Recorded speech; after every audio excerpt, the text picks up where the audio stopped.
Such a beautiful display we have here, and the most beautiful holiday decorations may not be the ones that you actually go to the store and purchase. That's right, Stacy. You can make your own with natural materials simply by opening your back door and finding some things.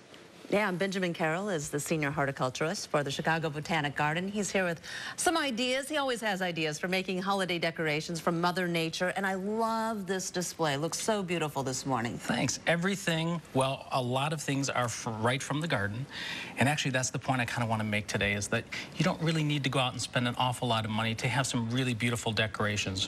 What you do need is you need a little bit of creativity, and you just got to look out in your garden and see what's available. Yeah, I was thinking, I'm like, I have walnuts at home, I have a log at home, I could maybe do a few of these, but you're saying it's as simple as possibly looking around the neighborhood or the backyard or the local. You can't go into forest preserves and do. No, you can't. No, I don't suggest to do that. If your neighbors let you go into the garden and go get them, then great, but don't go stealing things. No, not a good idea.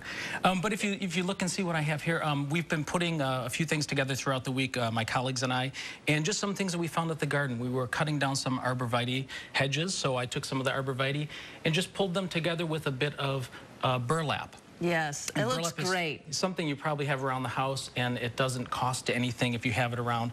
And then also a great alternative to ilex berries, which are the kind of traditional berries. We don't grow them very well in Chicago, but a good alternative is the crataegus berry or the hawthorn berry, and those are really good because they are pretty sturdy, will hold up through the winter, and look really, lovely and red and very colorful, so very nice. This particular one, it looks like you actually took some flowers that have changed with the season too. What are those right there?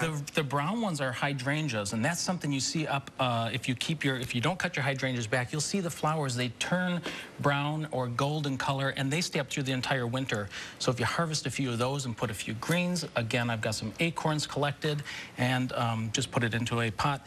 The best thing to use is some floral foam. Okay. And that's stuff that you can put into the bottom of the pot, and you can easily poke something into the floral foam, and it's quite sturdy. So you can kind of create your display by using the floral foam as your core. All right, nice. And not only do they look good, but they smell very good. Smell good. You're probably smelling the cloves and the oranges and something. I don't know if do you remember doing pomanders? No, I don't. Those are fabulous. These are great. They smell wonderful, and they also look like ornaments. I mean, they're just oranges with cloves poked in and some ribbon tied around them.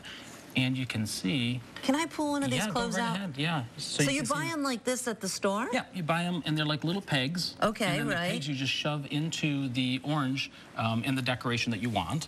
And again, if you put the ribbon on it, you can also make them so that they hang, and you can hang them, on the window. Probably a little heavy for the tree, but really colorful, and like you said, smell really wonderful. Great. Yeah. Very nice. Now, what else do you have here? Here's another idea. Yeah. I've actually tried this one before. Have you? That's so easy. It's just using thread through cranberries. The nice thing about cranberries is they're really sturdy. They will last for a while, and they're just so colorful.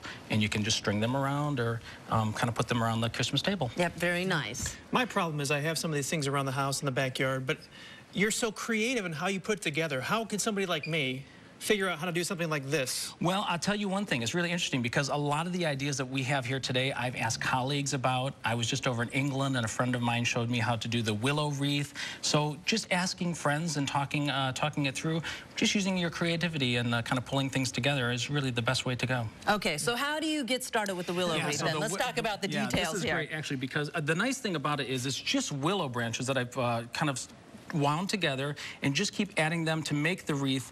And then because it's willow, I wanted to show off the willow. So I didn't want to cover up the willow, but I did want to add a bit of green. So I put some pachysandra.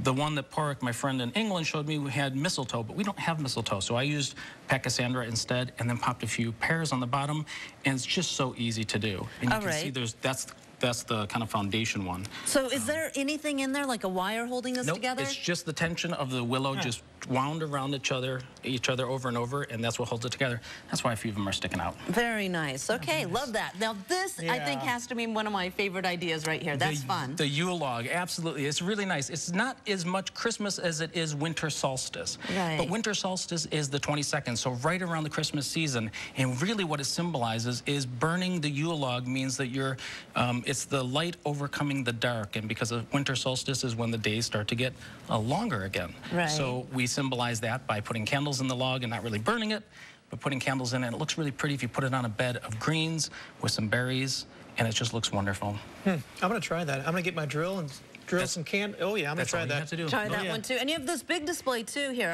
Are some of these alive, or is that fooling me? They're green and they're fresh because they were just cut down. Again, it was the same hedge that we used for the swag here. They're not alive. Well, they're alive, but they aren't roots. They don't have roots on them. But otherwise, just red stem dogwoods that you can see in there to add a little bit of color. Again, the crataegus berries and some hydrangeas along with some other greens. These are natural color right here, this red? That's the natural color. Oh, interesting. Isn't that great? Yeah, that is great. Yeah. I've seen these up, and I always wondered, is that the real deal, or are those painted? That's the real deal. That's why we like them. Yep, absolutely. All right. Thank you, Benjamin. Always appreciate it. Thank you. And happy holidays, of course. Happy holidays. Well, if you want more information on Benjamin's ideas for decorating with Mother Nature, all you have to do is head on over to our website at abc7chicago.com. Be sure to click on See It on TV.